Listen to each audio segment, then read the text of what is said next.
Hello, good morning, good morning, good morning, good morning, good morning. Oras alas 12:30. So, for today's video, ito na pong topic, no? Dito na mag-topic sa mga controversial and upcoming about celebration. Annual celebration sa Santo Niño, no? It's widely famous that it will celebrated every January here in Cebu City. So I'm not encouraging everyone to attend. I'm not also promoting everyone. I'm just saying because that's one of the key events here in Visayas, and because of that, it can boom the economy, especially the rooms, the food, the restaurant that help to boost the economy in Cebu City. So what our topic right now, or something random, I mean, it's an interesting, I'm just reacting or something, giving opinions. Actually, it's a positive opinion. I don't want to spread negative opinion because it is not good, and then we cannot learn from that certain issues. So they have many issues, but I choose some topic or videos in YouTube, no? I'm very fond, like I like fun, like mga charity, no? I like tulong. So one of the, actually it's an entertainment, not only for helping mga needy or poor. If you are familiar about mga Kalingap, like Kalingap, their founder is Val Santos Matubang, no? They are very bold in their action, like pabahay, housing, scholar, everything that helps sa mga mahirap. So if you have time, you can access their YouTube channel like Kalingap Official, Kalingap Rab. They are famous na. So ang akong react, it was regarding, it's a love story. So we are kinikilig, something, feel in love. So kanilang pag tulong kasi, they are not only provide assistance like food, money, shelter, but also with a twist, like they put also a love story as a way of helping, pagtulong sa mga naitatambal na mga love story, like they create some scene, some script as a way of entertaining audience, like sa mga abroad. That's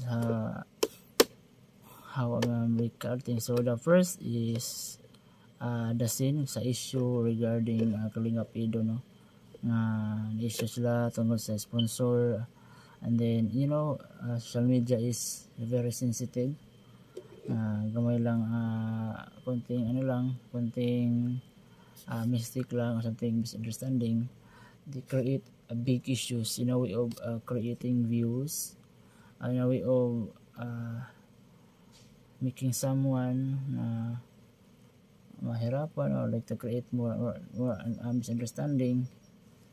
That's how the social media works in order to attain attention.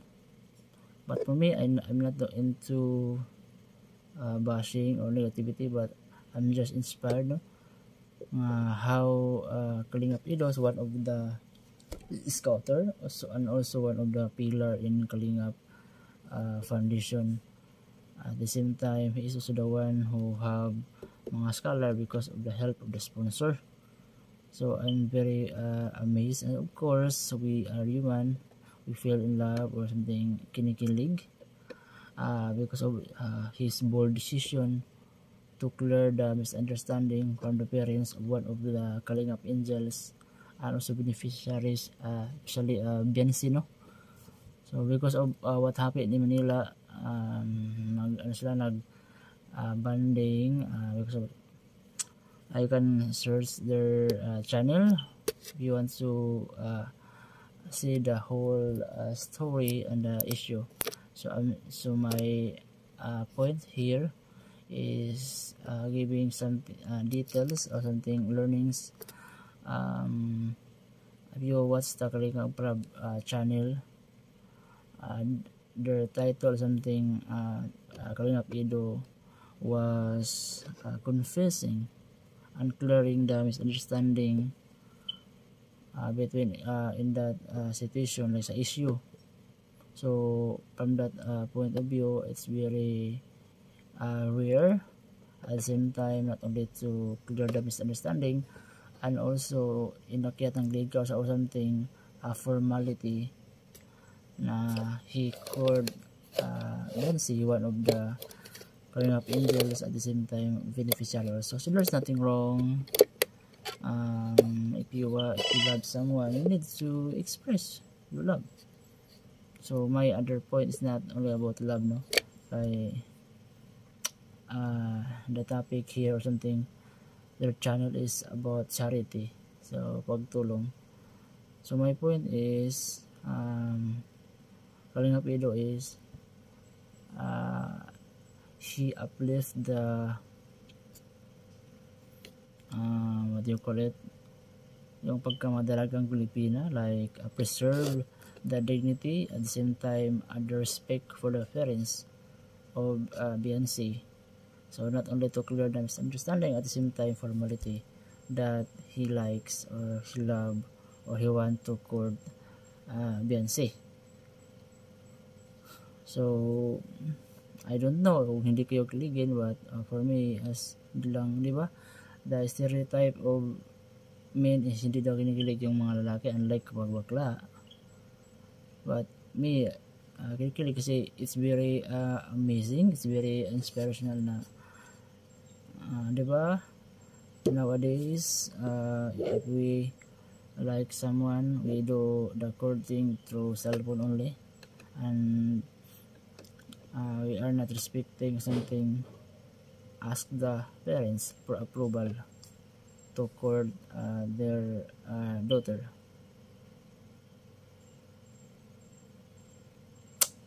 So that's it. The moral lesson here is, in everything you do, if you like someone, just do your effort, at the same time respect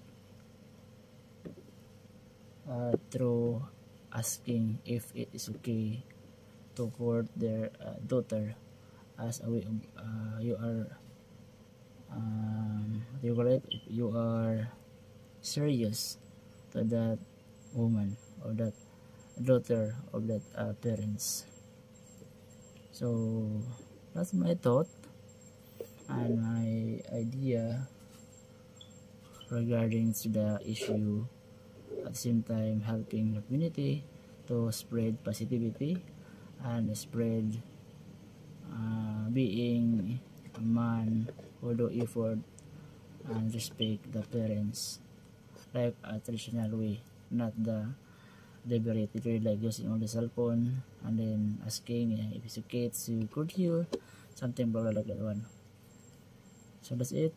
Thank you everyone, I hope you learned something, and then if you like more of this kind of videos, just comment, so that's why I can give opinion or ideas regarding to that topic or that video. Thank you and God bless.